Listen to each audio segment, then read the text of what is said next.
Everybody has them. I've had them. I have them. You know, it happens. So I want to like make sense of the cravings for you and give you some real good tips so you can overcome your cravings. So I've actually written an ebook about my transition to a high carb raw vegan lifestyle. I've almost finished it. I'm so close to finishing it, and when I do, I'm going to put it up, and you guys, I'm sure you're going to benefit out of it because it features my blog posts from when I started on a high carb raw vegan lifestyle in 2006. So it has all where I stuffed up, you know, where it made us like so many, you know, it features where I stuffed up basically. So you're going to enjoy that a lot. So when it comes to cravings, I've got 10 tips for you. Number one is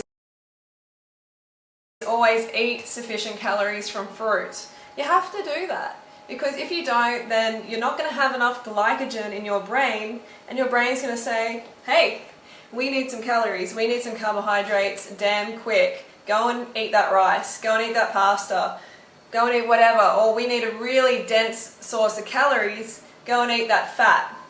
You know, go and eat that animal fat or that milk or whatever. Now that's what's going to happen.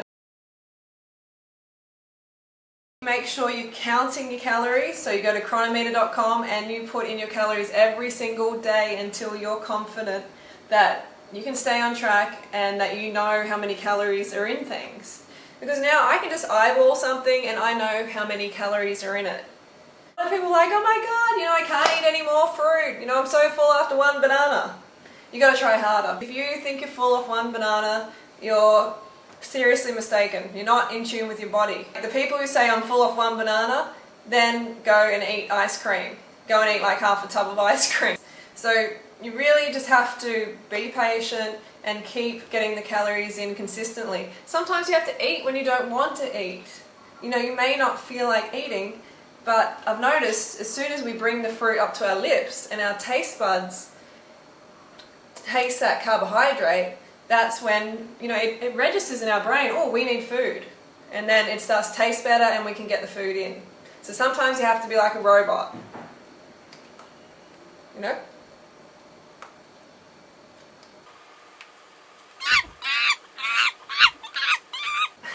Okay, so you might have to do some bicep curls, some banana peel bicep curls.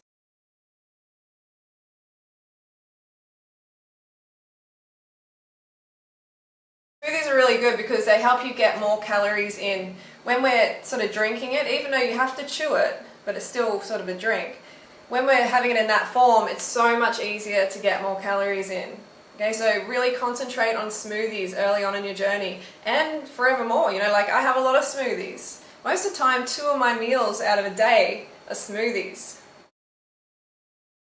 If you don't know why you're feeling a certain way, you know, why you're having a craving, then how are you going to know how to fix it? You're not going to know. So you need to educate yourself. Carbohydrates are brain fuel. Okay, if you're not getting enough glucose to your brain, then you're going to be craving things. You know, people try and complicate it all the time. They try and say, oh, you know, like it's not that, it's not, I don't need calories, it's because I was abused as a child, or I'm just having an emotional day, or whatever. It's not that, okay? You need calories.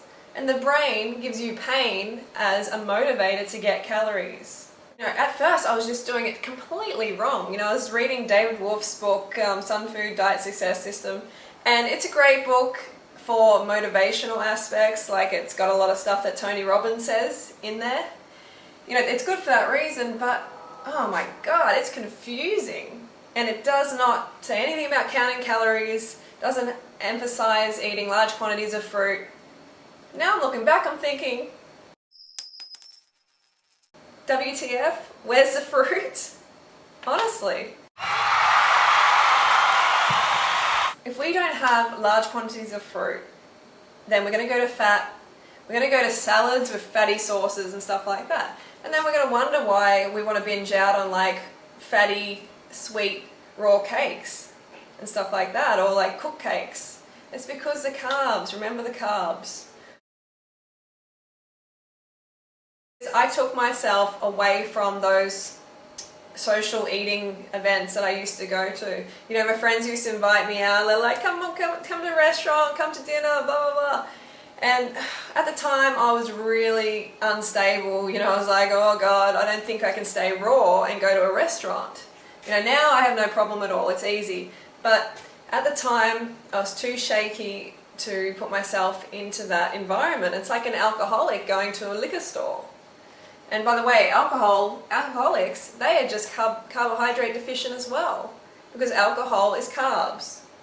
Yeah, so social events, like just for the first couple of weeks, take yourself out of these events. You don't need to meet your friends over food. Why? You don't need to. Don't say, oh, you know, but I've got such a big social life. Organise to meet them in the park, go for a jog together, do something outside of food. Or if you really, really have to go, you've got to eat a lot beforehand.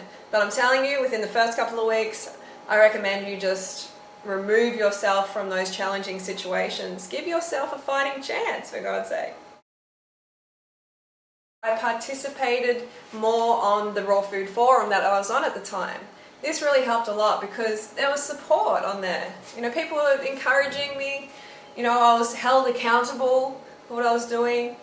And it helped immensely. So I recommend you go on 30bananasaday.com and be a part of the community, because community equals support. Honestly, it's the best support community for high carb raw vegan, for raw vegan, like on the planet, on the web.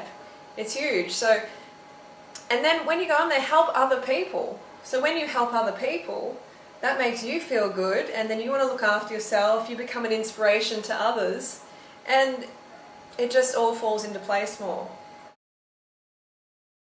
Okay, big one is making a pain and pleasure list, and carrying that pain and pleasure list around with you everywhere. Alright, you know, just stick it in your back pocket, put it in your wallet, stick it on the wall, stick it on your fridge, wherever. You need to have that pain and pleasure list somewhere handy for when you get challenged. So number one is you need to eat enough fruit, obviously, and that's what's going to be most important. But the pain and pleasure list is going to back that up. It's going to keep you on track. You know, rip that list out and look at those reasons. Remember the reasons you came to this lifestyle and constantly remind yourself, or else you're going to be off the wagon pretty quickly. It's going to be even harder too. If you haven't eaten enough, you bring out that list, the list might mean nothing to you then. You may have enough pain. Like I had a lot of pain myself. You know, when I came to this lifestyle, I was really, you know, suffering from, you know, borderline chronic fatigue syndrome, acne. I was, you know, at least 20 kilos overweight as far as I'm concerned. And I had systemic candida. So I had a big, big list and big, big pain. Alright, so write your list. Write down why you came to this lifestyle. You know, what pain will you experience if you go back? Okay, and what pleasure are you going to experience if you stay on this lifestyle? Consider becoming an authority in the raw vegan movement. Okay, so this has really helped a lot for me. Is, you know, people look to me for inspiration. So if you're thinking, oh, you know, I wouldn't mind sort of like a career in this industry or something, like do it. We need more people.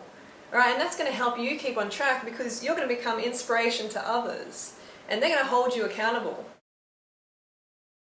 Okay, visualization is a big one. You know, it's not this is not hippie shit, okay? It's actually really, really awesome and it works. I've designed my whole life using a vision book and it is, I think I'm doing alright.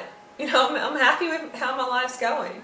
And I look back over my vision book, it's all laid out there. The map is just there. I have followed that map almost exactly.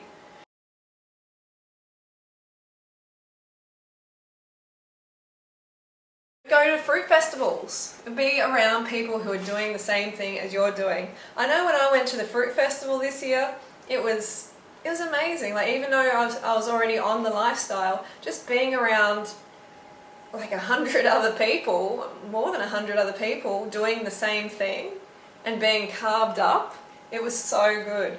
You know, when people have enough carbohydrates, it's like, God, I've never been to a gathering of people in such a good mood.